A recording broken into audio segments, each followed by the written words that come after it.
Nous sommes le 1er août 2015 et ceci est la 4e assise de l'étude des fondements de la sunna de l'imam Ahmad rahimahullah avec son commentaire du savant émérite Ahmad al-Najmi, qu'Allah lui fasse miséricorde. Nous avons parlé sur l'innovation et avons vu les paroles d'Allah tabaraka wa ta'ala, du prophète sallallahu alayhi wa sallam, des compagnons radiyallahu anhum, des savants de la sunna quant au jugement de l'innovation et que toutes les innovations sont un égarement et qu'il n'existe pas de bonnes innovations. À partir de là, ya ikhwa, chers frères, waffaqanillah wa iyyakum, qu'Allah nous assiste, que dire des innovateurs qui sont les adeptes de l'innovation, qui sont ceux qui mettent en pratique les innovations ou qui les véhiculent. C'est la raison pour laquelle Imam Ahmad rahimahullah passe à cette partie où il dit Patark al-khusumat wal-julus ma'a ashab al-ahwa. Il fait partie des fondements de la sunna de délaisser les polémiques et les assises avec les gens des passions. Et à travers les cours passés, vous avez vu qui sont les gens des passions. Ce sont les innovateurs dont nous allons parler, insha'Allah ta'ala. Effectivement, il fait partie des fondements de la sunna du prophète Muhammad sallallahu alayhi wa sallam et des fondements de la religion d'Allah tabaraka wa ta'ala de ne pas polémiquer avec les innovateurs, les suiveurs de leur passion et de ne pas s'asseoir avec eux.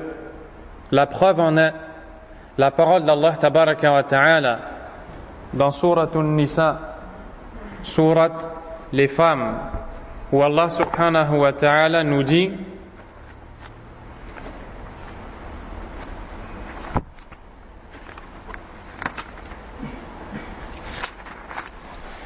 وَقَدْ نَزَّلَ عَلَيْكُمْ فِي الْكِتَابِ أَنْ إِذَا سَمِعْتُمْ آيَاتِ اللَّهِ يُكْفَرُ بِهَا وَيُسْتَهْزَأُ بِهَا فَلَا تَقْعُدُوا مَعَهُمْ حَتَّى يَخُوضُوا فِي حَدِيثٍ غَيْرِهِ إِنَّكُمْ إِذًا مِثْلُهُمْ. Le sens rapproché du verset 140 de Surat An-Nisa est le suivant. Dans le livre, il vous a déjà révélé ceci. Lorsque vous entendez qu'on renie les versets d'Allah et qu'on s'en raille, c'est-à-dire qu'on s'en moque, ne vous asseyez point avec cela jusqu'à ce qu'ils entreprennent une autre conversation. Sinon, vous serez comme eux. Allah rassemblera certes les hypocrites et les mécréants tous dans l'enfer. Les savants de l'islam utilisent ce verset pour argumenter et justifier l'interdiction formelle de fréquenter, de s'asseoir avec les partisans de l'innovation. Et l'imam al-Sheikh Abdurrahman ibn Nasir al-Sa'di, rahimahullah, le professeur du Sheikh Mohammed ibn Salih al-Uthaymin, qui a un tafsir du Coran, un livre explicatif du Coran, exégèse, commente ce verset en disant وَيَدْخُلُ فِي ذَلِكَ مُجَادَلَةُ الْكُفَّارِ وَالْمُنَافِقِينَ لِإِبْطَالِ آيَاتِ اللَّهِ وَنَصْرِ كُفْرِهِمْ وكذلك المبتدعون على اختلاف أنواعهم فإن احتجاجهم على باطلهم يتضمن الاستهانة بآيات الله لأنها لا تدل إلا على حق ولا تستلزم إلا صدقا. Al-Sheikh al-Sa'di rahimahullah dit que ce verset implique l'interdiction de polémiquer tant bien avec les hypocrites ou bien avec al-kuffar qui ont pour but de renier les versets d'Allah, mais aussi les innovateurs avec toutes leurs différentes catégories. Car quand les innovateurs argumentent en utilisant des versets et des textes pour justifier leurs actions, ils ne font que prendre en raillerie les textes d'Allah et du prophète sallallahu alayhi wa sallam. Pourquoi ? Car jamais le Coran et la Sunna n'appellent à l'innovation. Et eux se servent du Coran et de la Sunna pour justifier leurs innovations.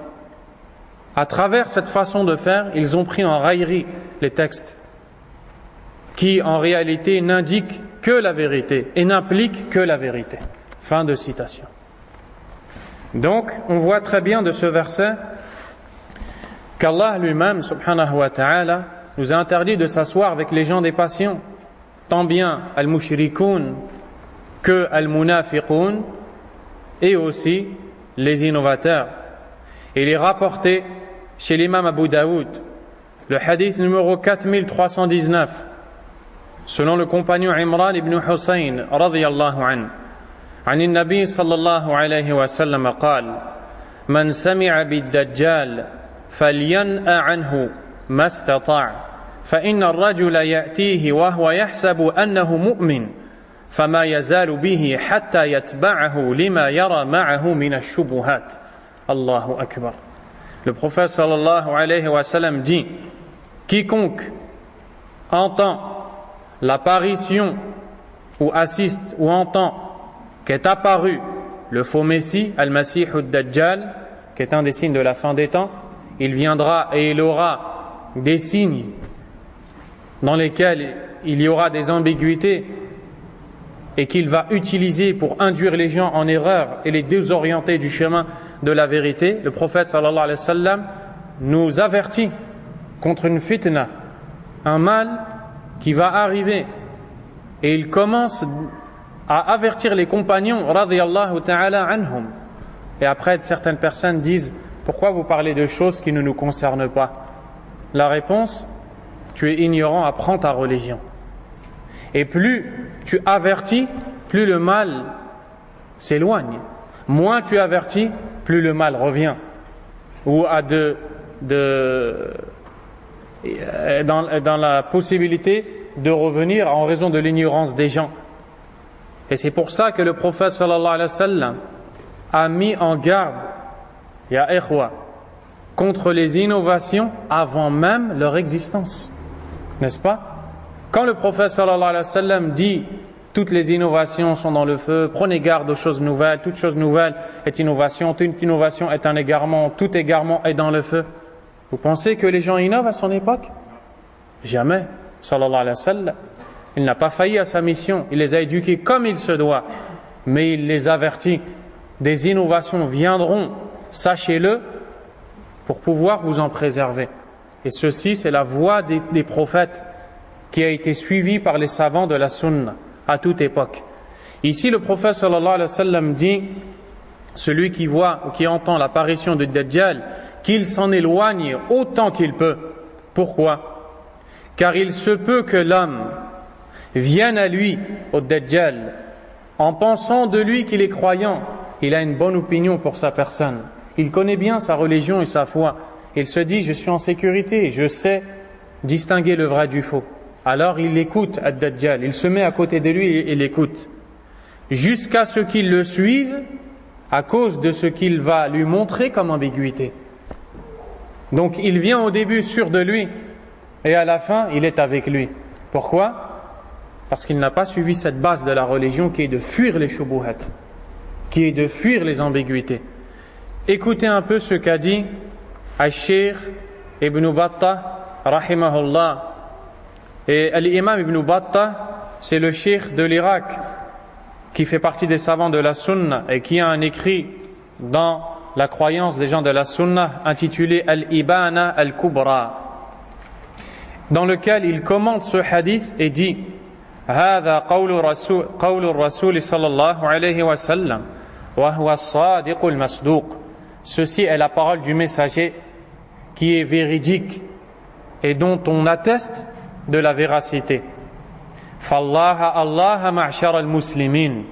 Craignez Allah, vous les musulmans. لا يحملن أحدا منكم حسن ظنه بنفسه وما عهده من معرفته بصحة مذهبه على المخاطرة بدينه في مجالسة بعض أهل هذه الأهواء. Que l'un d'entre vous, wallahi, prenez-le comme une règle, que l'un d'entre vous ne soit pas trompé par la bonne opinion qu'il a de sa personne et par la bonne connaissance qu'il a de sa croyance, jusqu'à ce qu'il se mette en danger dans sa religion en allant s'asseoir avec les gens des passions. فَيَقُولُ أُدَاخِلُهُ لِأُنَاظِرَهُ أَوْ لِأَسْتَخْرِجَ مِنْهُ مَذْهَبَهُ. Il dit: je vais entrer chez lui pour débattre avec lui, et pour voir à quoi il pense et comment il réfléchit et quelle est sa pensée. فَإِنَّهُمْ أَشَدُّ فِتْنَةً مِنَ الدَّجَّالِ, car ces gens-là, dans la fitna, sont plus dangereux que le Dajjal. Et vous venez d'entendre ce que dit le prophète sallallahu alayhi wa sallam au sujet du Dajjal. Éloignez-vous, écartez-vous-en. وَكَلَامُهُمْ أَلْصَقُ مِنَ الْجَرَبِ, et leurs paroles, les paroles des gens de la passion, sont plus collantes que la gale. La gale, c'est la maladie qui touche la peau. Pour dire que elle est dans la peau, elle est proche de toi, à un point où elle est dans ta peau. Eh bien, leurs paroles sont plus collantes que la gale. وَأَحْرَقُ لِلْقُلُوبِ مِنَ اللَّهَبِ, et plus brûlantes pour les cœurs que la flamme. وَلَقَدْ رَأَيْتُ جَمَاعَةً مِنَ النَّاسِ كَانُوا يَلْعَنُونَهُمْ وَيَسُبُّونَهُمْ فِي مَجَالِسِهِمْ فَجَالَسُوهُمْ عَلَى سَبِيلِ الْإِنْكَارِ وَالرَّدِّ عَلَيْهِمْ فما زالت بهم المباسطة وخفي المكر ودقيق الكفر حتى صبوا إليهم. سبحان الله, أي مالوا إليهم. L'imam Ibn Battah, qui a de l'expérience, c'est un imam de la sunna, dit, et certes, j'ai vu des gens qui faisaient partie des gens de la sunna avant, qui maudissaient ces innovateurs, suiveurs des passions, et qui les insultaient dans leurs assises, jusqu'au jour où ils ont été s'asseoir avec eux, au début avec l'intention de les réprimander et de réfuter leurs paroles. Les suiveurs des passions n'ont cessé de se montrer sympathiques avec eux et d'user de ruses jusqu'à ce que les gens de la sunna ont penché vers eux et sont devenus comme eux. Et ceci, c'est un conseil qui est dirigé à toute la communauté en réalité, et particulièrement à cette époque-là, aux jeunes. Car ici, on ne parle pas que de l'assise physique, parce que maintenant, on vit dans une époque où avec les nouveaux réseaux sociaux,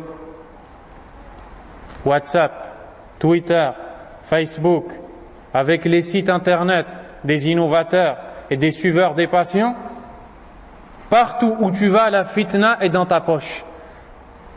Partout où tu vas, on peut t'égarer, on peut te voler ta aqida, on peut te voler ta croyance avec ton téléphone que tu as dans ta poche. Tu l'ouvres et tu lis, tu consultes les sites internet, tu regardes les vidéos des gens des passions. Au début, tu le fais parce que tu penses du bien de ta personne. Tu te dis non, je sais qu'il faut suivre la sunna, je sais qu'il faut suivre la voie des salaf salih, des pieux prédécesseurs, mais je veux simplement comparer. C'est juste une curiosité. Et c'est après que tu vois que cette même personne devient pire dans l'égarement que les auteurs de la vidéo qu'elle a regardée. Et wallah, c'est pour cela que tu vois beaucoup de jeunes qui basculent d'un groupe vers un autre. Ils commencent avec Jama'at al-Tabligh, avec le groupe des Tabligh, car il est épaté par l'apparence qu'il voit d'eux. Ensuite, il se rend compte qu'il y a un manque. Il les quitte. Et puis il va avec Al-Ikhwan, il va avec les frères musulmans. Puis il se rend compte qu'il y a un problème. Il les quitte et il va avec Al-Khawarij. Et ainsi de suite. Jusqu'à ce qu'Allah Azza wa Jal le guide, s'il voit du bien et veut le guider, ou alors il en décide autrement par sa sagesse, subhanahu wa ta'ala. Et une des causes de tous ces égarements, chers frères, c'est justement de consulter tout et n'importe quoi. Et je pèse mes mots. C'est pour cela que tu vois le jeune qui arrive, il entre dans la religion, soit par la conversion, soit il se repent et il décide de suivre la droiture, puis il se met à regarder les vidéos les unes après les autres. Les vidéos de justement ces sectaires, al-hizbiyoun, ces innovateurs qui sont maquillés et dans lesquels on entend des anashids, les chansons qui à la base en réalité viennent du soufisme pour faire bouger les cœurs. Puis on te montre des cadavres en Syrie ou en Palestine et on te montre et on joue sur tes sentiments, on joue sur ta pitié et toi tu ne sais pas que tu es en train de devenir un khariji, tu ne sais pas que tu es en train de suivre un chemin qui peut-être va te rendre maudit par Allah tabaraka wa ta'ala. Vous allez entendre des paroles des salaf bientôt incha'Allah et toi tu penses faire le bien. Pourquoi? Parce que tu n'as pas appris ta religion. La religion d'Allah, ce n'est pas viens essayer d'abord pour voir si tu te sens ou tu ne te sens pas. On ne t'a pas demandé de te sentir ou de ne pas te sentir. On t'a demandé de suivre le Coran et la Sunna. Si le Coran et la Sunna t'appellent à cette parole, à cette croyance, à cette action, fais-le et ne regarde personne. Si le Coran et la Sunna ne t'y appellent pas, si les compagnons n'ont pas fait cette chose, ne va pas essayer. Ne va pas essayer. La religion n'est pas un restaurant où on goûte les plats pour voir lequel est le meilleur. La religion n'est pas un amusement. Et si les jeunes avaient compris cette base des bases de la Sunna, ils se seraient préservés d'énormément d'égarements. Et ces groupes-là, pensez-vous qu'ils vont vous éduquer sur ces bases-là? Bien sûr que non, ya ikhwa. Parce que si on vous montre cette réalité, vous allez vous détacher de tous ces gens-là et vous allez suivre le chemin des salafs. Et eux ne veulent pas que la vérité soit apparente. Mais Allah tabaraka wa ta'ala a dit yuriduna liyutfi'u nur Allah bi afwahihim. Ils veulent éteindre la lumière d'Allah avec leur bouche. Wa ya'ba Allahu illa an yutimma nurah. Et Allah ne veut que parachever sa lumière. Et Cheikh Sa'di rahimahullah a expliqué ce hadith en disant, ce verset en disant ils sont à l'image de ceux qui veulent éteindre le soleil.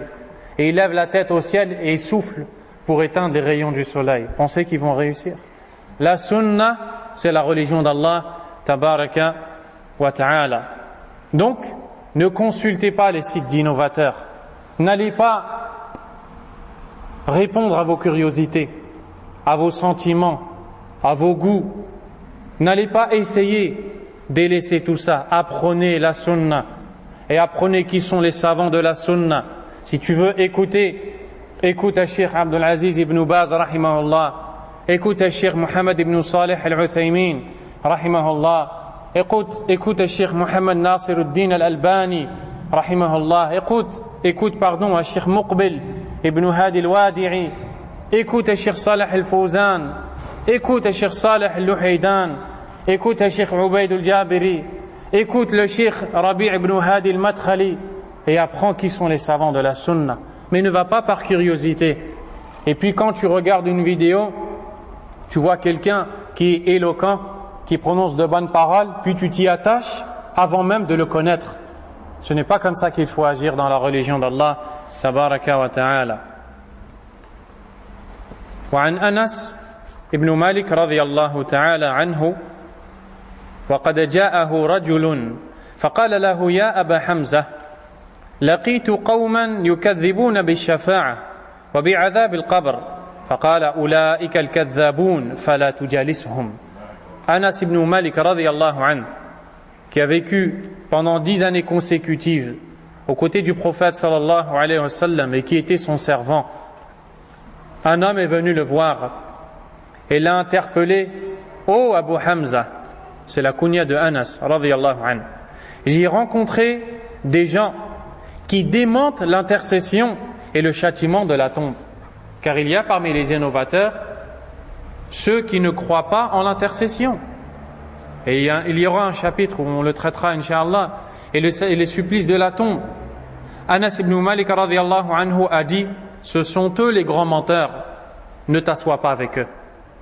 Ici, Al-Sheikh al-Najmi rahimahullah va nous citer les paroles des salafs unanimes dans lesquelles ils interdisaient à leurs élèves ou musulmans de façon générale de s'asseoir avec les gens qui avaient des innovations et qui avaient des passions suivies.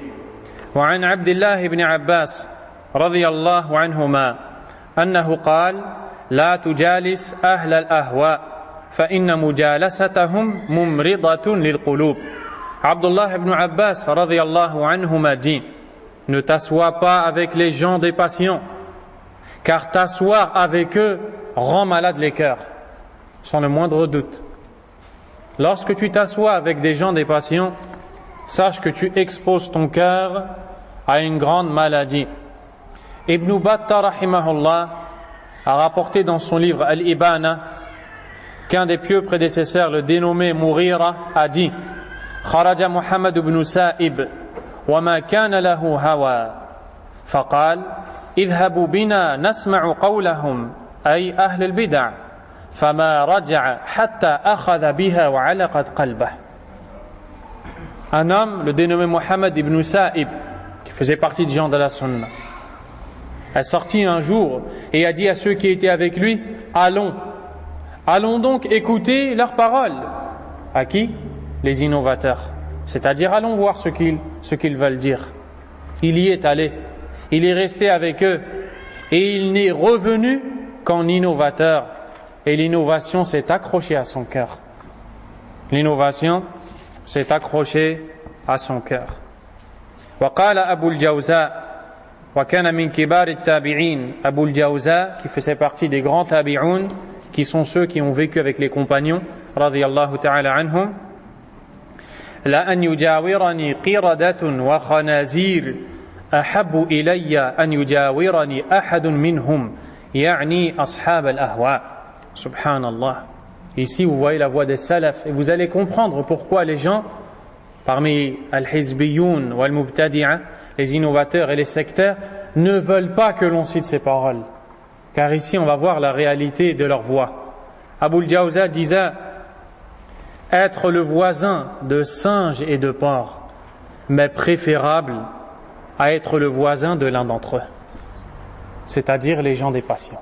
Il préférait être le voisin de ces animaux qui ont été méprisés que le voisin de ceux qui ont innové. Pourquoi, chers frères? Parce qu'ils savent que celui qui a innové a manqué de respect au prophète Mohammed sallallahu alayhi wa sallam, a manqué de respect à la sunna, a contredit les ordres d'Allah tabaraka wa ta'ala, s'est opposé à la législation d'Allah. Comment est-ce qu'ils peuvent l'aimer alors que leur cœur est rempli de tawhid, leur cœur est rempli de sunna? C'est pour ça qu'ils agissaient de cette façon, rahimahumullah. وقال الفضيل بن عياض رحمه الله, un des grands savants, Al-Fudayl ibn Iyad, qui est connu, a dit: لا تجلس مع صاحب بدعة فإني أخاف أن تنزل عليك اللعنة. Allahu Akbar. Al-Fudayl dit: ne t'assois pas avec un adepte de l'innovation, car je crains que la malédiction ne s'abatte sur toi. Je crains que la malédiction ne s'abatte sur toi. Il ne plaisantait pas ni ne riait quand il s'agissait de sunna et d'innovation. Rahimahumullah. وقد دخل على محمد بن سيرين رجلان من أهل الأهواء. Al-Sheikh Najmi rapporte que deux hommes se sont présentés au dénommé Muhammad ibn Sirin. Muhammad ibn Sirin, c'est l'élève de Anas ibn Malik radiyallahu anhu. C'est un tabi'i et un des grands savants de la sunna et un des rapporteurs de hadith dont on trouve le nom dans le recueil de l'imam al-Bukhari et qui était connu, rahimahullah, pour sa sunna, pour son suivi de la sunna. Deux hommes des passions sont venus le voir. C'est un imam, c'est un savant de la sunna. Deux hommes des passions sont venus le voir. فقال يا أبا بكر نحدثك بحديث. Ils lui ont dit: oh Abu Bakr, on veut te réciter un hadith. قال لا. Muhammad ibn Sirin a dit non. قال فنقرأ عليك آية من كتاب الله. Les deux hommes lui ont dit: alors nous allons lire sur toi un verset du livre d'Allah. Un verset, ya ikhwa. On ne peut pas l'altérer, on ne peut pas le changer. Alhamdulillahi Rabbil Alamin. Un verset du livre d'Allah. قال لا. Muhammad ibn Sirin a dit non. La taqumanni anni ou la aquman fa kharaja. Vous allez vous lever d'ici ou c'est moi qui va se lever et m'en aller. Ces deux hommes se sont levés et l'ont quitté. Faqala ba'd al-qawm. Certains des gens présents ont dit: Ya Abu Bakr, oh Abu Bakr, en parlant de Muhammad ibn Sirin, وَمَا كَانَ عَلَيْكَ أَنْ يَقْرَأَ عَلَيْكَ آيَةً مِنْ كِتَابِ اللَّهِ. Dans le sens de cette parole, qu'est-ce qui t'empêchait de les écouter te réciter un verset du livre d'Allah? قَالَ إِنِّي خَشِيتُ أَنْ يَقْرَأَ عَلَيَّ آيَةً فَيُحَرِّفُونِهَا فَيَقَرُّ ذَلِكَ فِي قَلْبِي. Subhanallah. Muhammad ibn Sirin a dit: je craignais qu'ils ne récitent un verset sur moi qu'ils allaient altérer et cette altération tombe dans mon cœur. Il fuyait les innovations et les innovateurs. وعن عبد الرزاق et عبد الرزاق الصنعاني, le cheikh de l'imam Ahmed رحمه الله, rapporte أنه قال لي إبراهيم بن محمد بن أبي يحيى أرى المعتزلة عندكم كثيرا. قلت نعم وهم يزعمون أنك منهم. قال أفلا تدخل معي هذا الحانوت حتى أكلمك؟ قلت لا. قال لما؟ قلت لأن القلب ضعيف والدين ليس لمن غلب. Regardez la tarbiya des salafs, l'éducation des salafs. Abd al-Razzaq al-San'ani, le cheikh de l'imam Ahmed, rahimahullah, rapporte que Ibrahim ibn Muhammad ibn Abi Yahya a dit à Abd al-Razzaq al-San'ani, il lui a dit: je vois beaucoup de Mu'tazila chez vous, les innovateurs al-Mu'tazila qui ont une croyance égarée, qui disent que le Coran est créé, qui nient la shafa'a, qui disent que celui qui commet des péchés majeurs n'est ni croyant ni mécréant, et beaucoup d'énormités qu'ils ont prononcées. Ibrahim ibn Muhammad ibn Abi Yahya a dit au cheikh de la Sunna: je vois beaucoup de Mu'tazila chez vous. Le cheikh Abd al-Razzaq lui dit: certes, et ils disent que tu es avec eux, ils disent que toi aussi tu en es un. L'homme lui dit alors: veux-tu entrer avec moi dans cette boutique pour discuter avec toi? Abd al-Razzaq al-San'ani lui dit non. L'homme lui dit: pourquoi? Abd al-Razzaq al-San'ani lui répond: car le cœur est faible. Et la religion n'est pas pour celui qui a vaincu, c'est-à-dire dans le débat. Je débat, je t'ai vaincu, on me suit. Tu m'as vaincu, on te suit. C'est pour cela que quand on est venu voir l'imam Malik rahimahullah, un homme lui a dit: je voudrais débattre avec toi. L'imam Malik rahimahullah lui dit: ici c'est moi, si je suis le vainqueur. L'homme lui dit: je te suis. L'imam Malik lui dit: ici tu es le vainqueur. L'homme lui dit: tu me suis. L'imam Malik lui dit alors: et si un troisième vient et est vainqueur contre nous deux? L'imam Malik lui dit: on le suit. L'imam Malik lui répond alors: va débattre avec les gens qui doutent comme toi. Moi je suis convaincu du chemin que je suis dans ma religion. Va avec quelqu'un qui doute comme toi si tu veux polémiquer. Et il dit: donc maintenant la religion va être ambulante. La religion va être ambulante et elle sera pour le vainqueur. وعن مبشر ابن إسماعيل الحلبي قال: قيل للأوزاعي إن رجلا يقول: أنا أجالس أهل السنة وأهل البدعة. فقال الأوزاعي: هذا رجل يريد أن يساوي بين الحق والباطل. مبشر ابن إسماعيل al-Halabi, qui fait partie des savants de la Sunna, rapporte selon l'imam al-Awza'i. Et l'imam al-Awza'i est très connu. Abdurrahman ibn Amr ibn Abi Amr al-Awza'i, avec la kunya Abu Amr al-Faqih, rahimahullah. Un homme a dit à al-Awza'i: il y a un homme qui dit: moi, je m'assois avec les gens de la Sunna, mais aussi avec les gens de la bid'a, les gens de l'innovation. Al-Awza'i lui a dit: prenez ces qawa'id, ce sont des règles du din. Al-Awza'i lui dit: voici là un homme qui veut mettre sur un même pied d'égalité le vrai et le faux. Tu ne peux pas. Comment est-ce que tu peux t'asseoir avec les innovateurs et avec les gens de la Sunna? Et aujourd'hui, on trouve justement chez les innovateurs ces paroles-là. Et écoutez bien, barakallahu fikum. Ils disent: il n'y a pas de mal à prendre le bien chez chaque groupe. Mais quand on regarde l'application de cette règle, qu'est-ce qu'on voit? Ils le font avec tout le monde, sauf qui? Sauf vous. Sauf Ahlus Sunnah. Sauf les gens de la Sunna. Sauf ceux qui suivent le Salaf al-Salih. Pourquoi? Pourquoi, ya ikhwa? Pourquoi? On les dérange.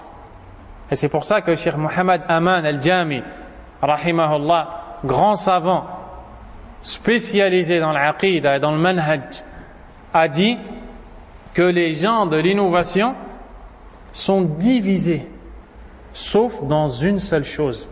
Là, d'un coup, ils sont unis. Quelle chose, ya ikhwa? Naam. La guerre contre les gens de la sunna. Là, ils s'unissent. Ils s'aiment tous. Shi'i, Soufi, Khariji, Ikhwani, toutes les sectes que vous voulez. Pour faire la guerre aux gens du vrai, vous savez pourquoi? Ça, c'est la plus grande preuve que les gens de la sunna sont dans le vrai. C'est parce qu'ils sont une épine dans leur chemin. Ils les gênent. Eux ont l'ambition d'égarer les gens. Les gens de la sunna arrivent et réfutent. Ils veulent en s'emparer des cœurs des gens et en faire ce qu'ils veulent. Les gens de la sunna arrivent et les réfutent. Ça les gêne. Puis quand ils se sont vus ensemble, tous autant qu'ils sont, ils ont vu qu'en fait ils sont tous critiqués par les mêmes, les savants de la sunna. Depuis les sahaba radiyallahu anhum, depuis l'apparition des khawarij, depuis l'apparition des qadariyya, depuis l'apparition de toutes ces sectes, jusqu'à nos jours. Donc qu'est-ce qu'il faut faire maintenant? Il faut s'unir pour les combattre. C'est pour ça qu'ils sont unis contre les gens de la sunna. Et ça on le voit dans leurs paroles, on le voit dans leurs prêches, on le voit dans leurs discours qu'ils prononcent sur les estrades le jour du vendredi. On le voit dans leurs élocutions, et ils inventent des noms sur les gens de la sunna. Ils leur lancent des sobriquets, ils leur donnent des qualificatifs par lesquels en réalité ils ne sont pas décrits et desquels ils sont totalement innocents. Et ça, alhamdulillah, c'est le sens de la parole du prophète sallallahu alayhi wa sallam. Bada'a al-islamu ghariban. L'islam a débuté étranger. Et il redeviendra étrange comme il le fut. Bonne nouvelle faite pour les étranges. Et certains de ces gens-là sèment des ambiguïtés parmi lesquelles ils disent, il est connu de la voix du cheikh Abdul Aziz ibn Baz rahimahullah qu'il s'asseyait avec tout le monde. Et ça, on peut le voir dans ses interventions. On voyait tous les groupes assis auprès de lui. Et c'est un imam de la sunna. Et nous, on fait comme lui. C'est une ambiguïté, c'est une shubha. Et a répondu à cette ambiguïté, les savants ont répondu, parmi lesquels le Cheikh Ubayd al-Jabiri, rahimahullah wa hafidahullah. Et il dit justement, premièrement, à Cheikh Ibn Baz, rahimahullah ta'ala, est connu pour la profondeur de sa connaissance de la croyance islamique et de la sunna. Ce n'est pas quelqu'un qu'on va égarer comme ceci. Ce n'est pas quelqu'un qu'on va égarer très facilement. Deuxièmement, le fait qu'il est enraciné dans les sciences religieuses a fait que les gens le craignent. C'est pour cela que dans les assises de Cheikh Ibn Baz, rahimahullah, la parole est à Cheikh Ibn Baz. Et celui qui domine l'assise, c'est Cheikh Ibn Baz. Et les gens qui se taisent, ce sont ceux qui sont assis à côté de Cheikh Ibn Baz, rahimahullah. Et s'il parle, Cheikh Ibn Baz va leur répondre avec sa science. Et c'est pour ça que même qu'il ne parlait pas, il le savait de lui, rahimahullah. Troisièmement, Cheikh Ibn Baz, rahimahullah ta'ala, répondait aux innovateurs. Et ceux qui ont vécu avec lui le savent. Il répondait aux innovateurs et s'il fallait citer les noms, rahimahullahu ta'ala. Ainsi, on ne peut pas dire que on suit le cheikh, car nous n'avons rien à voir avec le cheikh, rahimahullahu ta'ala. Aussi, le cheikh est une source. Le monde entier revient à Cheikh Ibn Baz, de son vivant, tout comme après sa mort. Le monde entier, c'est un des plus grands savants de la terre, rahimahullahu ta'ala. Donc ce n'est pas la même chose. Alors il ne faut pas semer des ambiguïtés. Donc il n'y a pas de mélange à faire entre le vrai et le faux. Le vrai est vrai et le faux est faux. Le bon est bon et le mauvais est mauvais. Nous marchons et devons marcher dans le droit chemin et avons l'interdiction formelle de suivre le mauvais chemin. Et on voit des gens qui mettent l'habit de la compréhension prétendue des pieux prédécesseurs et qui parlent en disant « Je suis le Cheikh Ibn Baz, je suis le Cheikh Al-Uthaymin, je suis le Cheikh Al-Albani, rahimahullah » puis après ces mêmes personnes s'assoient avec toutes les catégories d'innovateurs. Et à cause de ces personnes-là, les gens qui les voient, les suivent et tombent dans ces innovations, pensant comme eux sont des exemples, que ces personnes avec lesquelles ils se sont assis sont des bonnes personnes. Donc ce sont des choses qu'il faut bien comprendre. Barakallahu fikum. On ne doit pas faire d'amalgame ou bien mélanger le vrai au faux. Les pieux prédécesseurs mettaient en garde contre les innovateurs sous les ordres du prophète Muhammad sallallahu alayhi wa sallam. L'imam al-Bukhari rapporte dans le commentaire Kitab al-Tafsir, le chapitre du Tafsir, dans le Tafsir du verset de Surat Ali Imran, dans le verset, dans le sens rapproché du verset, c'est lui qui a révélé sur toi les versets. Il s'y trouve des versets clairs qui sont la mère du livre, la base du livre, et d'autres qui prêtent à ambiguïté, c'est-à-dire pour la masse des gens et pour ceux qui n'ont pas de connaissances. Quant à ceux qui suivent leur passion, qu'est-ce qu'ils font? Ils reviennent aux choses ambiguës. Pourquoi? Pour semer la discorde et pour rechercher la fitna au sein des musulmans. Donc, quand il a cité ce verset, dont je vous ai cité le sens rapproché, le prophète sallallahu alayhi wa sallam a interpellé les compagnons en disant: إذا رأيتم الذين يتبعون ما تشابه منه فأولئك الذين سمى الله فاحذروهم. Lorsque vous voyez ceux qui suivent ce qui paraît ambigu de celui-ci, c'est-à-dire du Coran, c'est-à-dire ce qui paraît ambigu pour des personnes qui n'ont pas de connaissances, au lieu de suivre les versets qui sont clairs, ils s'attachent aux ambiguïtés, puis les interprètent à leur manière afin d'orienter les gens vers leur croyance à eux. Le prophète nous dit, sallallahu alayhi wa sallam, ce sont eux qu'Allah a nommés dans le Coran, prenez-y garde. Les savants ont dit que ceci est un texte clair nous enseignant que parmi les bases des gens de la croyance des gens de la sunna, la mise en garde contre le faux et les fauteurs. Et Cheikh Rabi' a dit: Wallahu bayyana anna man fi qulubihim zayghun yataqassadun al-fitan. Allah a démontré que ceux dont les cœurs sont déviants recherchent volontairement les discordes et les troubles.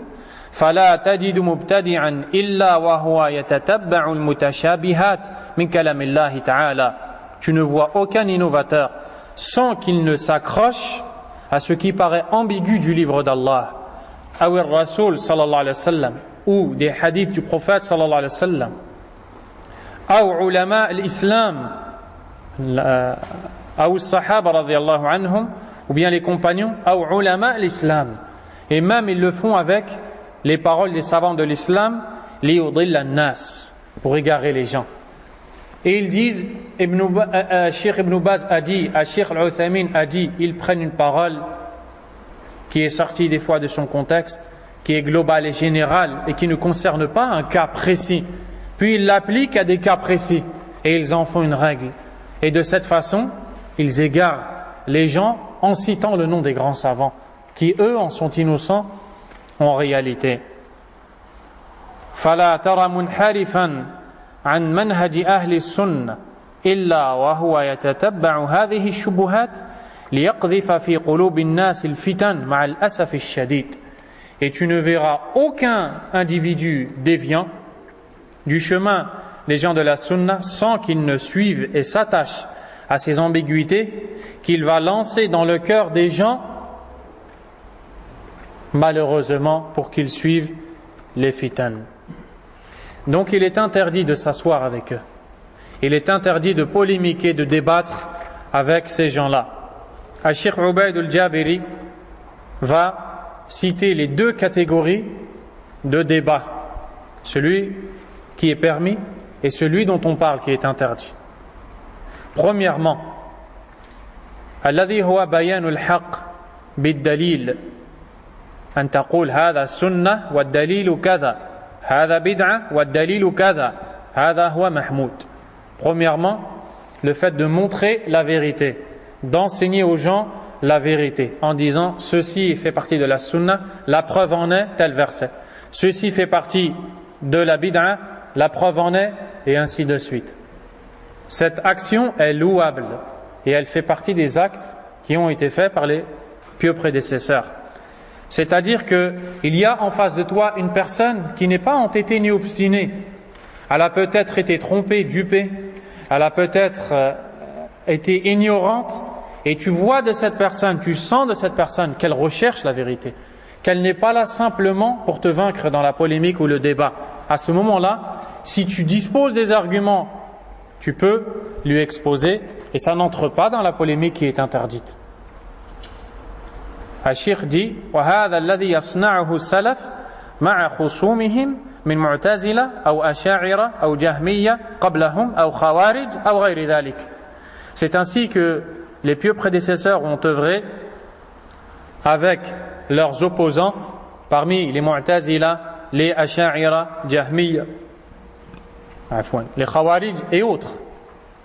Ils montraient la vérité, comme l'a fait Abdullah ibn Abbas radiyallahu anhuma avec les Khawarij, comme l'a fait l'imam Ahmad ibn Hanbal rahimahullah avec les Mu'tazila, et ainsi de suite. Deuxièmement, المحاورات التي يريد كل من الخصمين ثني صاحبه إلى ما يرى وهذا الذي يذمه أهل السنة. Deuxièmement, les polémiques à travers lesquelles chacun des individus ne recherche qu'une seule chose, plier son adversaire et le forcer à suivre son opinion et son avis. Et ceci est blâmé par les gens de la sunna. Et un des pieux prédécesseurs disait Man arrada dinahu lil khusuma akthara at-tanaqqul. Celui qui expose sa religion à la polémique va se déplacer, c'est-à-dire il va être ambulant, il va se déplacer d'une croyance à une autre, d'un groupe à une autre, d'une idéologie vers une autre. Donc, voici l'éclaircissement. Al-Sheikh Rabi', pour éclaircir encore plus, dit يعني لا تكثر من الجدال لا تخاصم إلا في الموقع الذي ترى فيه الفائدة لمن يطلبها. L'interdiction de polémiquer avec les innovateurs et les gens des passions, c'est-à-dire n'en fais pas trop, ne débat pas, sauf lorsque tu vois un individu qui recherche la faïda. Tu sens qu'il recherche la réalité. Il est peut-être trompé, il est ignorant, il n'a pas compris les choses. Il n'est pas entêté ni obstiné, il ne veut pas te vaincre, il ne veut pas s'attacher à ses passions. Il recherche vraiment. Lui, tu n'as pas le droit de le rejeter. Tu ne le rejettes pas, lui. Qu'est-ce que tu fais avec lui? Tu lui enseignes le haqq. Et la preuve en est, la parole d'Allah, tabaraka wa ta'ala, وَجَادِلْهُمْ بِالَّتِي هِيَ أَحْسَنُ. Et débat avec eux de la meilleure façon. Que le verset est clair. أَمَّا إِنسَانٌ يُرِيدُ أَنْ يُغَالِطَ أَوْ أَنْ يُصَارِعَ أَوْ أَنْ يَغْلِبْ هَذَا لَا تُجَادِلْهُ. Quand un individu qui ne cherche qu'à te vaincre, qu'à avoir le dernier mot, ne polémique pas avec lui. Ne polémique pas avec lui, ne débat pas avec lui. L'imam Muslim, rahimahullah, a rapporté dans l'introduction de son recueil de récits prophétiques la parole du prophète sallallahu alayhi wa sallam, rapportée par Abu Huraira radiyallahu ta'ala anhu. Le prophète sallallahu alayhi wa sallam dit سيكون في آخر أمتي أناس يحدثونكم ما لم تسمعوا أنتم ولا آباؤكم فإياكم وإياهم. Le prophète alayhi salatu wa salam dit il viendra à la fin de ma communauté des hommes qui discuteront avec vous en vous citant des choses que vous n'avez pas entendues, ni vos ancêtres. Prenez garde à eux et éloignez-vous de ces gens-là. Et aujourd'hui, on voit des gens qui, dans leur prêche, justement, vont utiliser des choses nouvelles. Pourquoi? Parce que malheureusement, le musulman qui n'apprend pas sa religion, qui n'apprend pas sa croyance, qui n'apprend pas les fondements de sa croyance, aime les choses nouvelles et croit que c'est ça la science. Et il pense que la science est d'entendre des choses nouvelles. Donc, lorsqu'ils voient un orateur, un prêcheur, prononcer des choses qu'on n'a jamais entendues, ils pensent que c'est cela la science et disent qu'il est le vrai savant. Or, ici, le prophète sallallahu alayhi wa sallam dit que des gens viendront et diront des choses que vous n'avez pas entendues ni vos ancêtres, des choses qui ne sont pas connues par les savants, des choses qui n'ont pas été enseignées, des choses qu'on ne connaît pas. Ils vont polémiquer d'une nouvelle façon, ils vont citer des nouvelles choses. Prenez garde à ces gens-là. Et c'est la raison pour laquelle, lorsque tu écoutes les savants de la sunna, tu vois très bien que leurs paroles sont claires, elles sont concises, elles sont comprises, simples, car le but des savants, c'est de guider la masse, ce n'est pas de montrer qu'ils sont savants. Ce n'est pas de montrer qu'ils sont savants. Donc il ne fait pas partie de la voie des savants d'utiliser ces façons pour inciter les gens à les suivre, à les convaincre. Car d'ailleurs, les savants n'appellent pas les gens à les suivre. Les savants appellent les gens à suivre le Coran et la sunna du prophète Mohammed alayhi salatu wassalam. Les gens de l'innovation ont des signes. Lorsqu'ils sont vus, l'individu peut voir en eux qu'ils ont des signes des innovateurs. Et nous allons en citer. Le Cheikh Al-Najmi va en citer, rahimahullah. ولأهل البدع والأهواء علامات يعرفون بها منها premièrement écrivez الوقيعة في أهل الأثر critiquez les gens du hadith, les gens du athar, c'est-à-dire les savants, les gens de la sunna, ceux qui connaissent la sunna. Critiquer les gens de la sunna est un signe distinctif des innovateurs. Ceci a été dit par l'imam de la sunna, Abu Hatim al-Razi, rahimahullah. Il dit alamatu ahli al-bida' al-waqi'atu fi ahli al-athar. Le signe distinctif des gens de l'innovation, c'est de critiquer, de dénigrer les adeptes du athar, c'est-à-dire les suiveurs du hadith.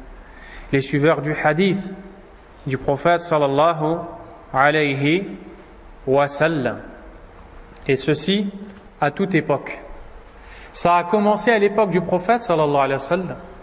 Avant son prêche, comment est-ce qu'il était décrit? As-sadiqul masduq, as-sadiqul amin, le véridique digne de confiance. Puis lorsqu'il a appelé les gens à la ilaha illallah, qu'est-ce qu'ils lui ont répondu? Tu es fou. Majnoun, sha'ir, c'est un poète. Sahir, c'est un sorcier. Kahin, c'est un voyant. Kadhab, c'est un grand menteur. Ne l'écoutez pas. Et ils allaient aux entrées de la Mecque, aux portes de la Mecque où ils se tenaient debout. Ils accueillaient les venants pour leur dire: il se trouve un homme qui se dénomme Mohammed, il prétend être prophète, c'est un menteur, c'est un sorcier, c'est un devin, c'est un charlatan, il est fou, il est ensorcelé, ne le suivez pas. Depuis l'époque du prophète sallallahu alayhi wa sallam jusqu'à l'époque que nous vivons. Et les compagnons d'eux-mêmes ont été critiqués. Les tabi'un d'eux-mêmes ont été critiqués par les innovateurs. Atba'u tabi'in, leurs suiveurs, les grands savants de la sunna. Puis on voit l'imam Ibn Taymiyyah rahimahullah qui a été critiqué. Avant lui, l'imam Ahmad rahimahullah qui a été même traité par les Mu'tazilah de mécréants, d'ennemis de l'islam. Alors, qui est l'imam Ahmad en réalité? Que dire de l'imam Ahmad rahimahullah? Est arrivé l'imam Ibn Taymiyyah qui a passé la majeure partie de sa vie en prison. Il n'était pas connu à son époque, rahimahullah. Il était traité de menteur, on portait atteinte à son honneur, on le dénigrait, on lui donnait des sobriquets, des surnoms par lesquels on le nommait, on le décrivait par des qualificatifs desquels il était complètement innocent, rahimahullah. Tout ceci pourquoi? Parce que l'homme a peur des noms. Et quand on donne des noms à un individu qui font peur, qu'est-ce qui va se passer, chers frères? Les gens automatiquement vont prendre ces choses-là et vont fuir. Et en réalité, ils ont fui le haqq. Ils ont fui la réalité. Est arrivé l'imam Muhammad ibn Abdul Wahhab rahimahullah. Il a vécu dans une contrée où les gens s'adonnaient à la tombolatrie, ils adoraient les tombes, ils sollicitaient les défunts qui étaient sous la terre, ils s'adonnaient à la sorcellerie, à la voyance, ils mentaient sur le livre d'Allah, ils innovaient, ils sollicitaient un autre qu'Allah, ils craignaient autre qu'Allah tabaraka wa ta'ala. C'est dans ce climat qu'est arrivé Muhammad ibn Abdel Wahhab rahimahullah seul. Il n'a agressé personne, il n'avait pas d'armes, il n'a été violent avec personne, il n'a jamais été violent rahimahullah. Simplement il a été étudier la religion, il a voyagé de sa ville natale, puis il a été à la Mecque pour l'accomplissement du pèlerinage, ensuite à Médine, puis il est allé en Irak, ensuite il a voulu aller vers le Cham, vers la Syrie, mais faute de provisions, il a dû revenir.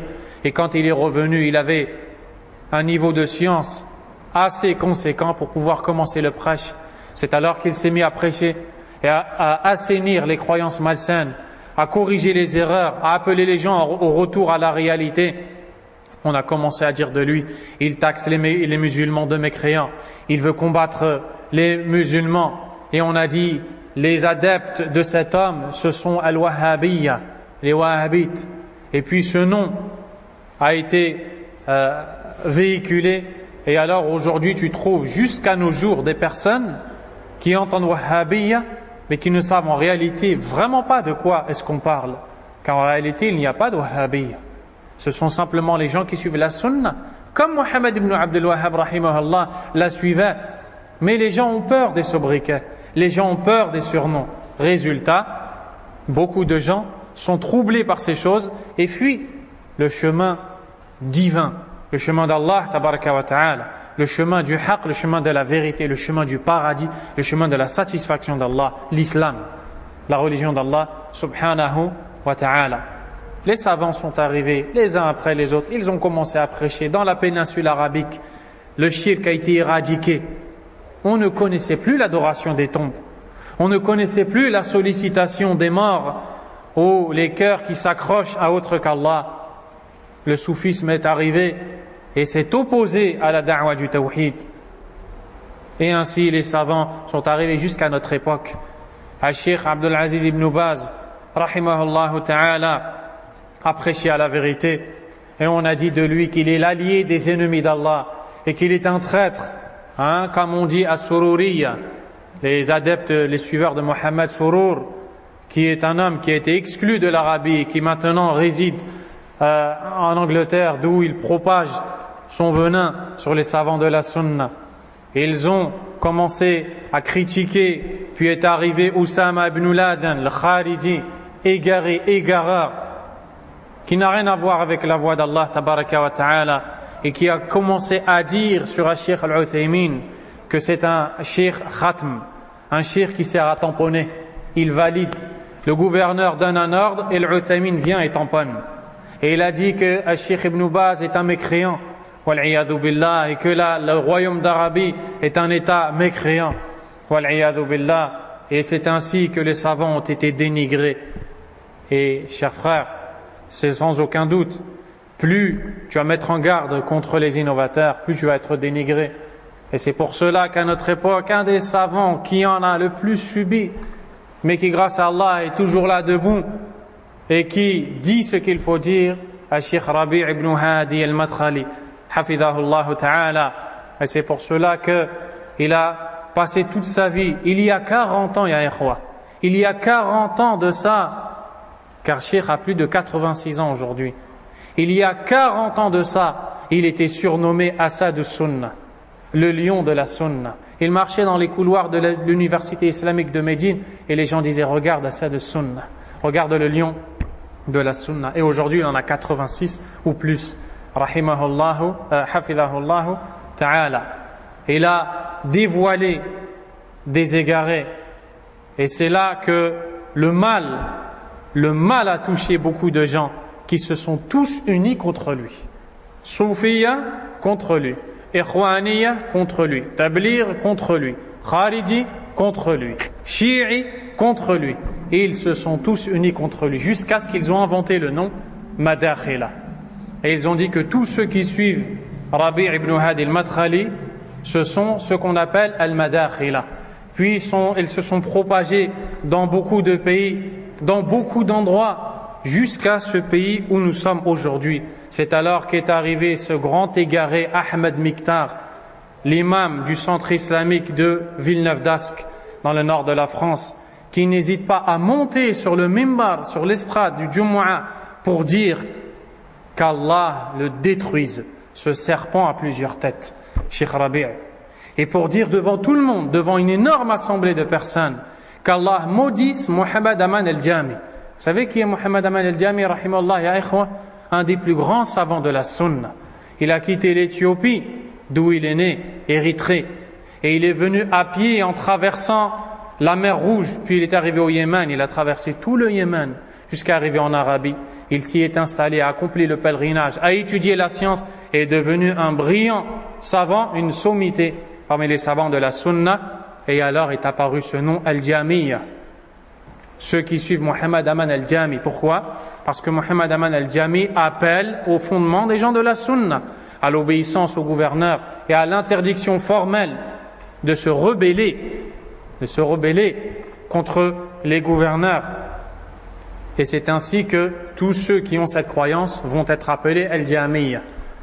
Et c'est là qu'on reconnaît les signes des gens de l'innovation. Deuxième signe parmi les gens de l'innovation, شدة معاداتهم لأهل الحديث وسكوتهم عن أهل الغي والباطل. قال صلى الله عليه وسلم في وصف الخوارج يقتلون أهل الإسلام ويدعون أهل الأوثان. Deuxièmement, l'immense animosité qu'il témoigne aux adeptes du hadith, c'est-à-dire aux gens de la sunna. Au même moment, ils se taisent sur les gens du faux et de la déviance. Ceci est un signe des innovateurs. Ceci est un signe distinctif des innovateurs. Ils ne supportent pas que les gens du faux soient critiqués et blâmés. Au même moment, ils détestent les savants de la sunna et ne peuvent pas les supporter. C'est pour cela que tu les vois déverser leur flot de paroles nauséabondes contre les gens de la sunna, contre les savants, n'hésitant pas à citer leur nom. Al-Sheikh Ibn Baz en a pris, rahimahullah. Al-Sheikh Al-Uthaymin en a pris, rahimahullah. Al-Sheikh Al-Albani en a pris, rahimahullah. Al-Sheikh Muqbil en a pris, rahimahullah. Mais ces savants-là nous ont enseigné une chose. Al-Sheikh Muqbil a dit: nous n'avons pas le temps de défendre nos personnes. Si on nous critique, si on porte atteinte à nos faibles personnes, on n'a aucun temps à donner à défendre nos personnes. Par contre, celui qui s'oppose à la sunna, on mettra tout notre temps pour s'y opposer et pour refuter ses paroles. Rahimahumullah ta'ala. Et ces gens-là se taisent des gens du faux et blâment les gens de la vérité. Subhanallah. Et ça, tu peux le voir dans leurs prêches. Et ça se fait de plusieurs façons, ya ikhwa. Et en fonction de l'endroit où ils se trouvent.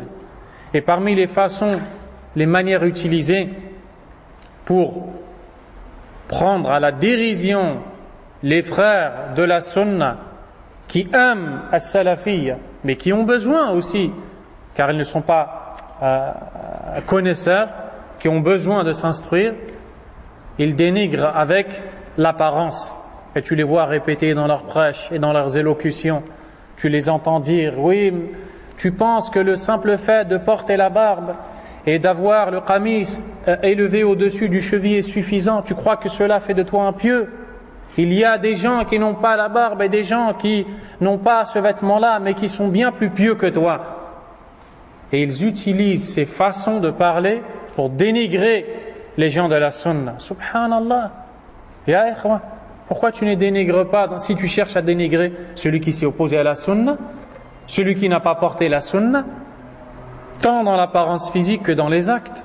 C'est lui qu'il fallait critiquer si vraiment tu voulais être juste dans la critique. Mais tu n'as trouvé qu'à critiquer que celui qui suit la sunna à cause d'un manque qu'il a. Il fallait simplement combler ce manque qu'il a et appeler les autres à suivre la sunna. Ceci est la voie des compagnons, la voie des savants de la sunna. Ils le font de plusieurs manières. Vous entendez certains dire ils taxent tout le monde d'innovateurs alors que eux-mêmes sont des bid'a ambulantes. Qui dit ça? Rachid Abu Hudhayfa, dans une intervention où il va présenter la véritable sunna selon ses dires. Et c'est dans cette élocution, dans cette intervention qu'il va dire, en parlant de qui? Parlons des salafiyoun, des gens de la sunna. Il va dire de ces gens-là qu'ils passent leur temps à taxer tout le monde d'innovateurs alors que eux-mêmes sont des bid'a ambulantes, des innovations ambulantes. Prouve-moi que les salafiyoun passent leur temps, comme tu le dis, à taxer tout le monde d'innovateurs. Je n'attends que cette réponse. Et crains Allah, tabaraka wa ta'ala. Ainsi, ils se taisent sur les gens du faux et dénigrent les gens du vrai. Au sujet des Khawarij, le prophète sallallahu alayhi wa sallam a dit: ils tuent les gens de l'islam et laissent les idolâtres. Donc ce sont des innovateurs, les Khawarij. Ils tuent les gens de l'islam et délaissent les autres. Et ça, c'est connu chez les innovateurs. Et le savant Abu Uthman al-Sabuni, celui qui a l'écrit connu Aqidatus Salaf Ashab al-Hadith, la croyance des pieux prédécesseurs, les partisans du hadith, a dit: wa alamatu al-bid'i ala ahliha badiyatun zahira wa adharu ayatihim wa alamatihim shiddatu mu'adatihim li hamalati akhbar an-nabi sallallahu alayhi wa sallam wa ihtiqaruhum lahum wa tasmiyatuhum iyyahum hashawiyya wa jahala wa zahiriyya wa mushabbiha i'tiqadan minhum في أخبار رسول الله صلى الله عليه وسلم أنها بمعزل عن العلم وأن العلم ما يلقيه الشيطان إليهم من نتاج عقولهم الفاسدة ووساوس صدورهم المظلمة وهواجس قلوبهم الخالية من الخير وحججهم العاطلة أولئك الذين لعنهم الله. Subhanallah. Il dit: le signe des innovations apparaît clairement sur ces adeptes, sur les innovateurs. Et parmi les signes les plus clairs et les plus apparents, l'immense animosité qu'ils témoignent aux partisans du hadith, c'est-à-dire aux gens de la sunna. Le fait qu'ils dénigrent et leur donnent des surnoms tels que les ignorants, tels que les anthropomorphismes. Et quand on dit les anthropomorphismes, les innovateurs, comme Al-Asha'ira, appellent les gens de la sunna anthropomorphisme. Anthropomorphisme, c'est celui qui fait ressembler Allah à sa créature. Il fait ressembler Allah Azza wa Jal à sa créature. Et ceci, c'est du shirk. C'est du shirk. Al-Asha'ira, ils le font. Et parmi eux, Jama'atul Ahbash. Al-Ahbash, qui sont les suiveurs de leur fondateur, le dénommé Abdullah al-Harari, al-Habashi, qui était un Éthiopien, qui est venu dans le soufisme. Puis, il s'est égaré dans d'autres groupes.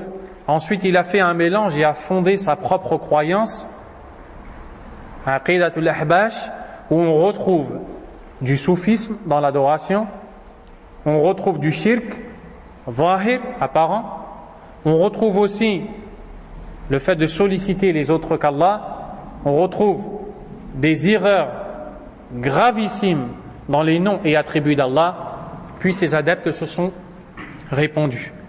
Il était vers le Sham, il n'a pas trouvé d'abri, il s'est rendu à la fin au Liban où il a trouvé de l'abri. C'est pour ça qu'il y a énormément de Ahbash au Liban.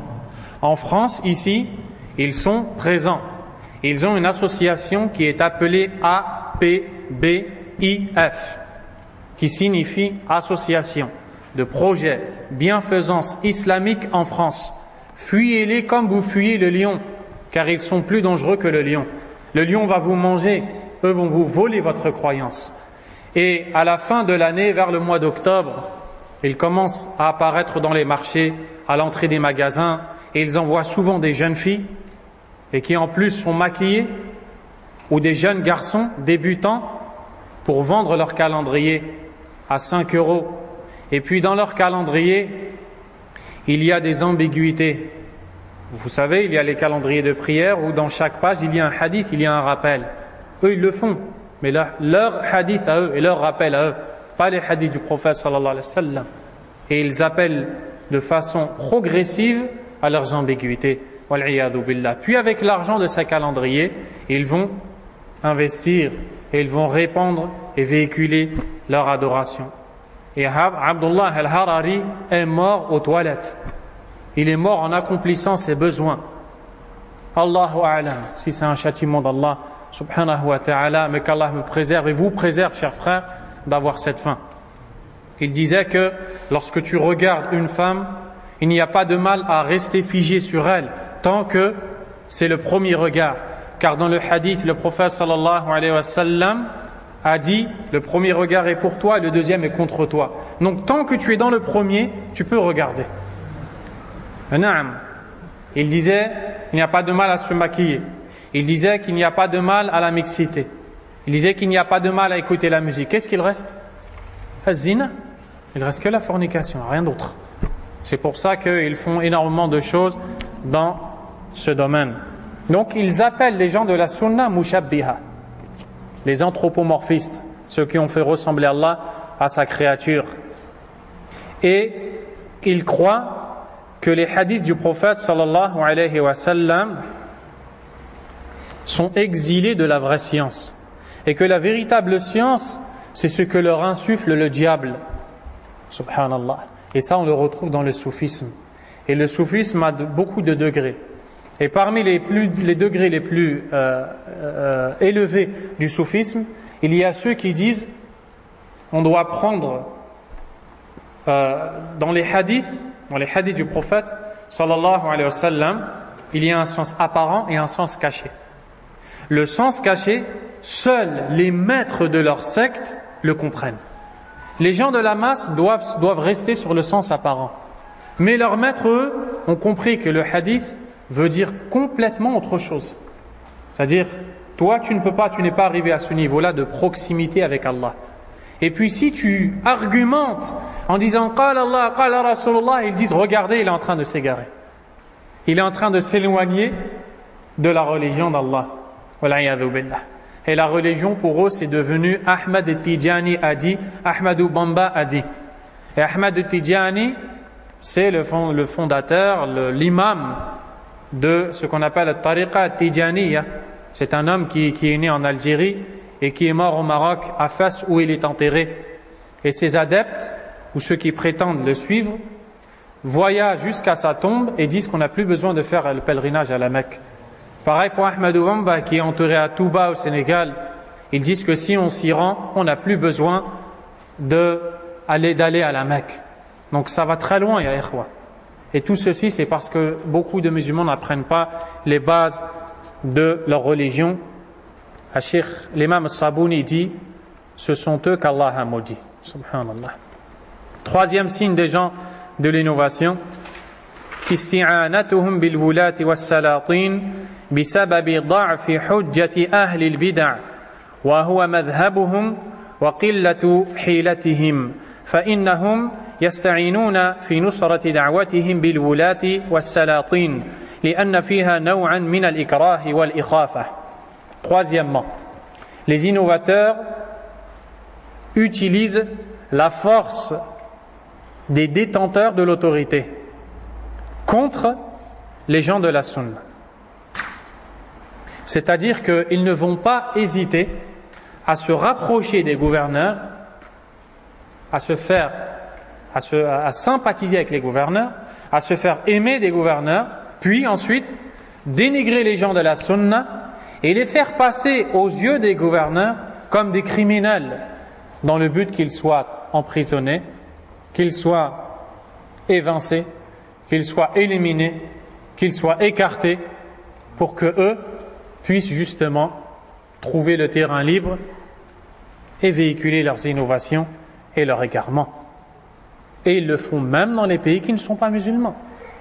Ils n'hésiteront pas à aller dans les mairies, à aller aux autorités pour dire attention dans telle mosquée. En parlant des gens de la sunna, il y a des partisans de Daesh ou de Al-Qaïda, alors que par Allah subhanahu wa ta'ala, wallah, nous sommes les plus grands ennemis de Daesh et de Al-Qaïda.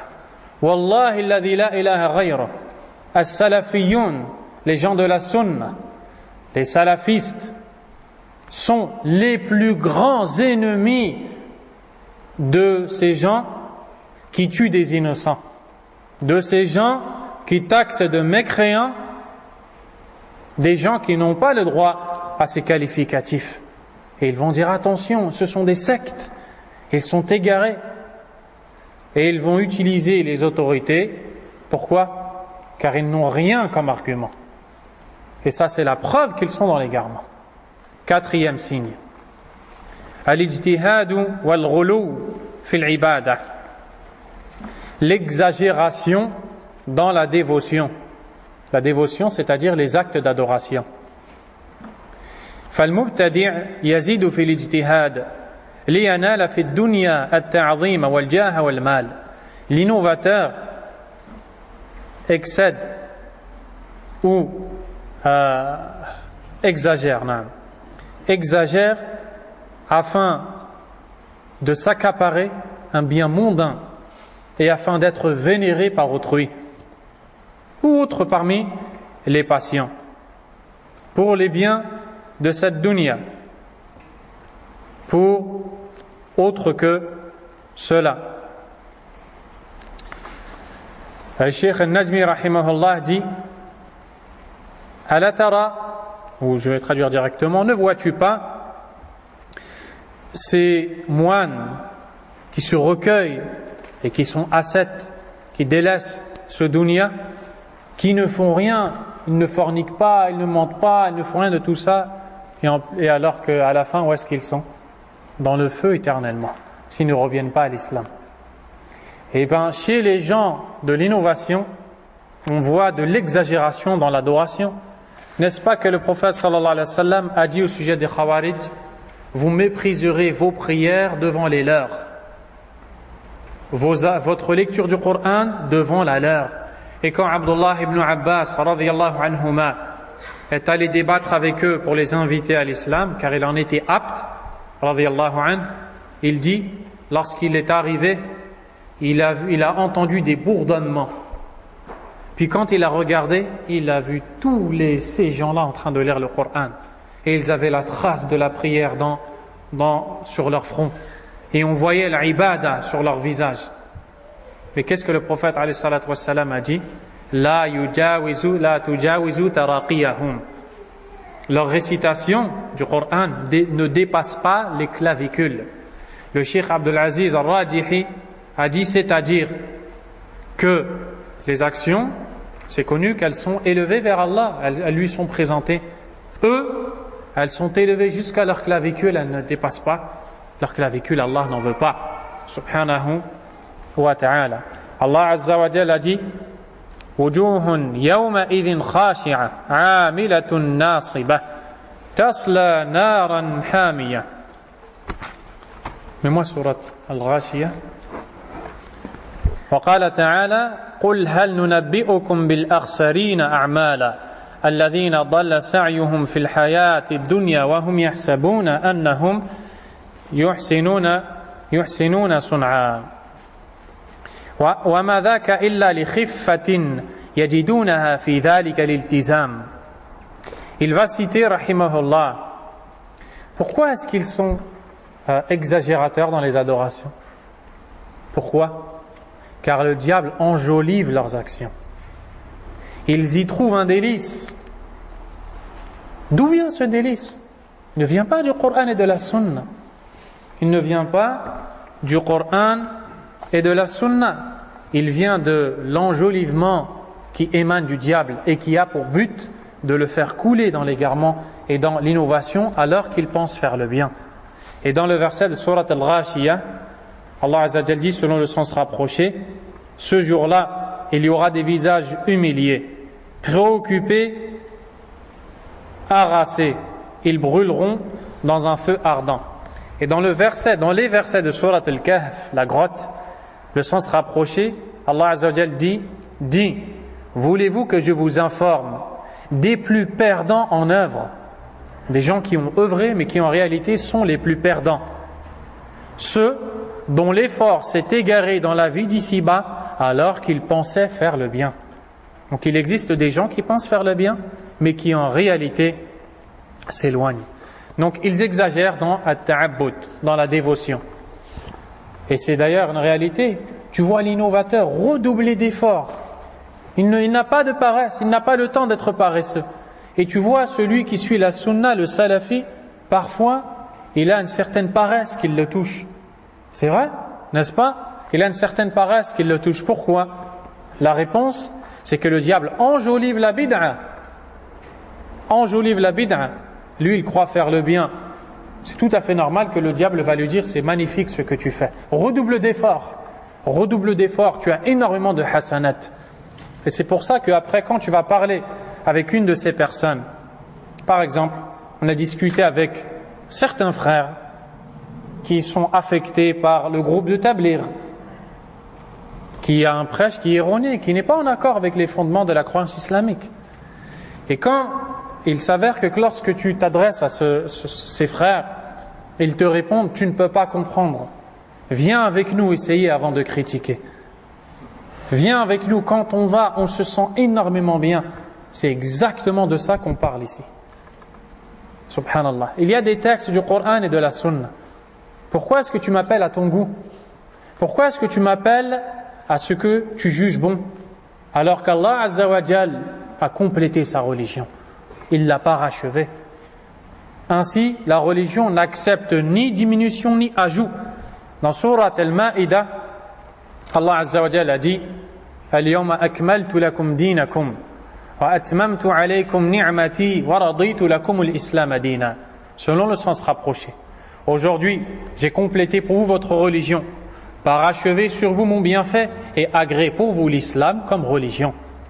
Le l'éminent savant Muhammad al-Amin al-Shanqiti rahimahullah, dans une conférence qui a été retranscrite par écrit dans un livre intitulé Al-Islam dinun kamil, l'islam est une religion complète, a commenté ce verset et a dit, le prophète sallallahu alayhi wa sallam a vécu 81 nuits après la révélation de ce verset, c'est-à-dire 2 mois et demi à peu près.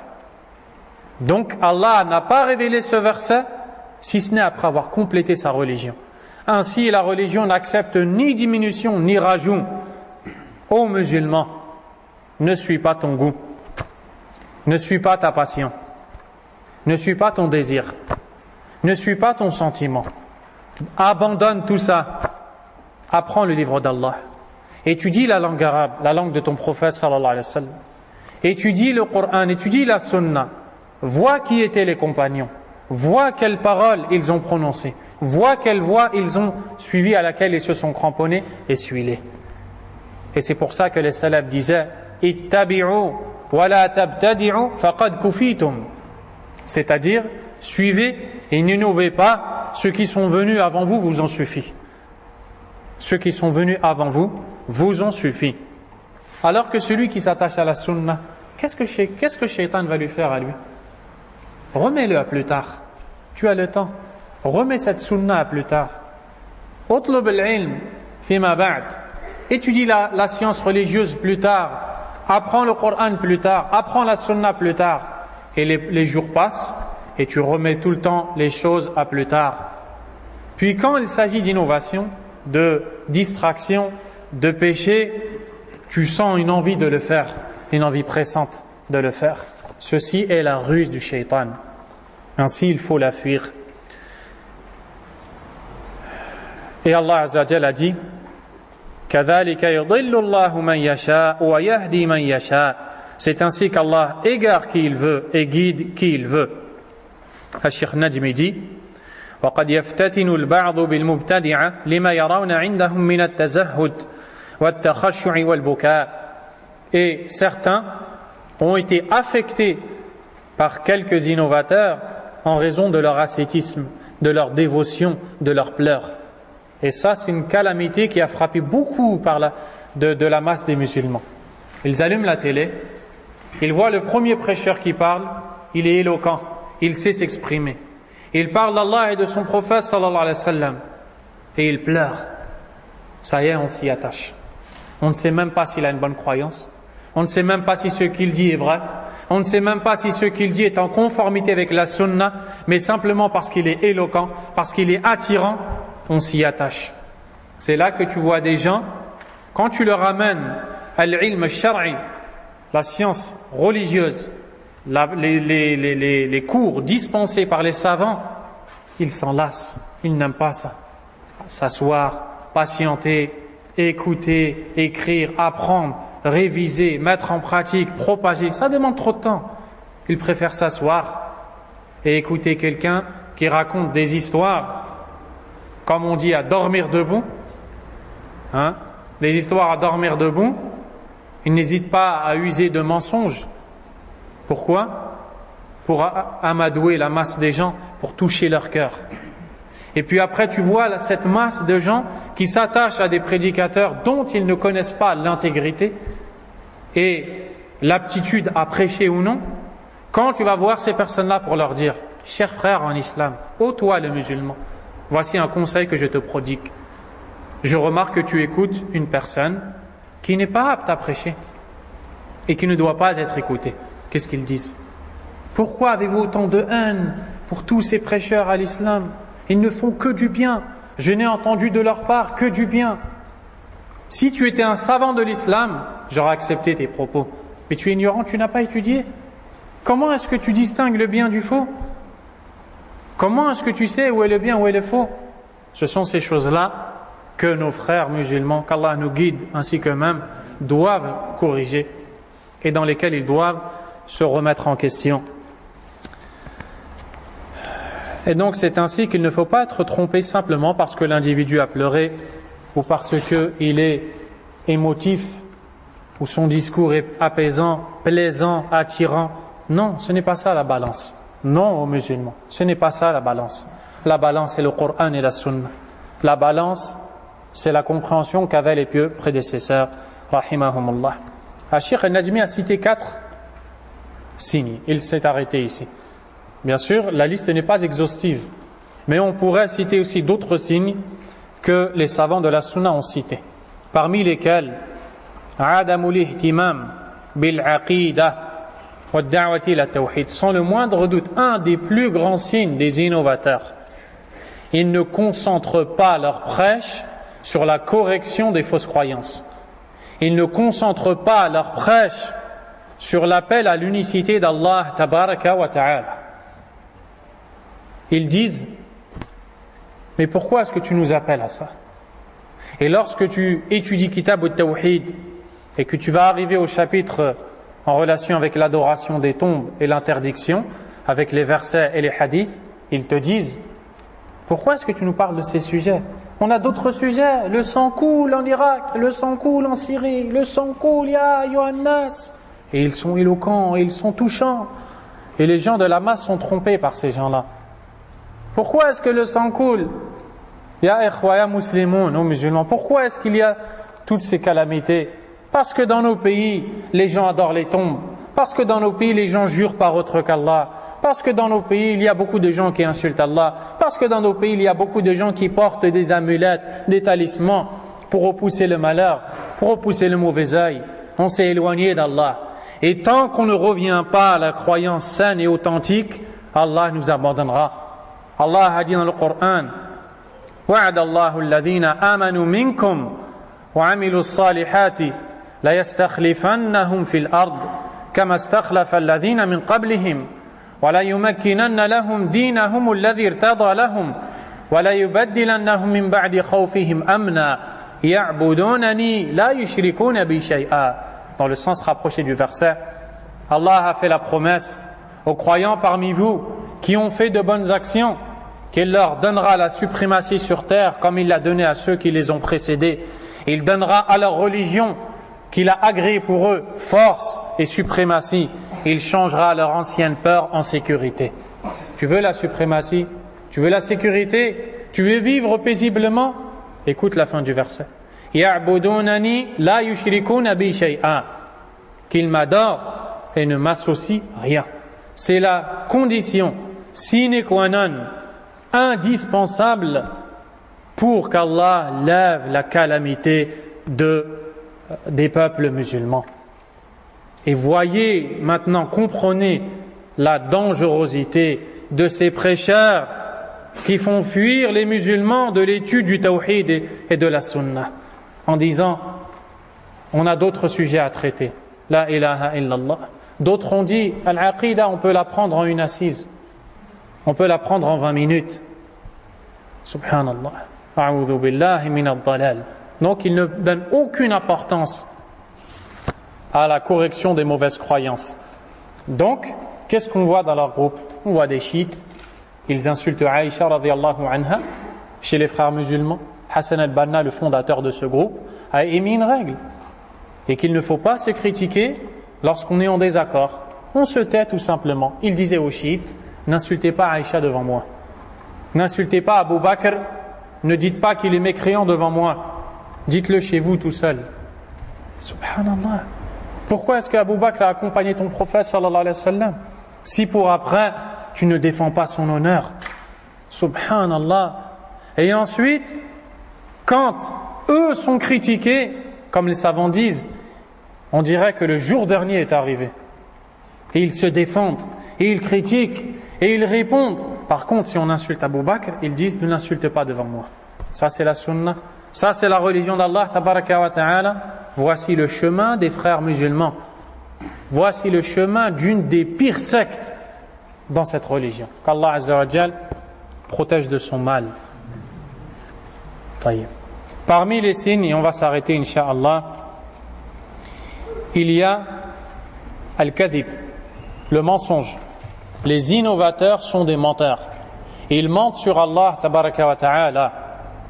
Ils mentent sur son prophète sallallahu alayhi wa sallam en leur faisant dire ce qu'ils n'ont pas dit, en expliquant les versets et les hadiths différemment de ce qui a été voulu par Allah subhanahu wa ta'ala et son prophète sallallahu alayhi wa sallam.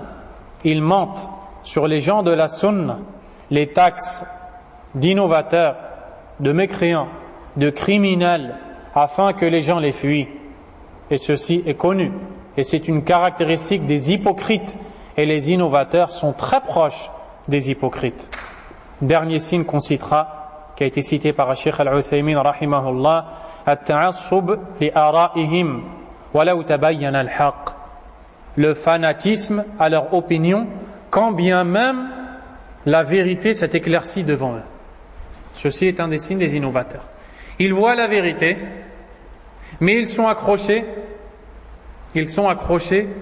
à leur pratique qu'ils ont toujours eu à l'habitude de suivre.